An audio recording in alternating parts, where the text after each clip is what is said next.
Continue to try to figure out exactly what happened to him. ABC's Maggie Rowley has the latest on that. Let us pray.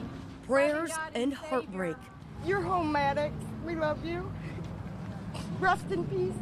As this community just outside of Charlotte, North Carolina is grieving the tragic ending in their search for a 6-year-old boy. Love you.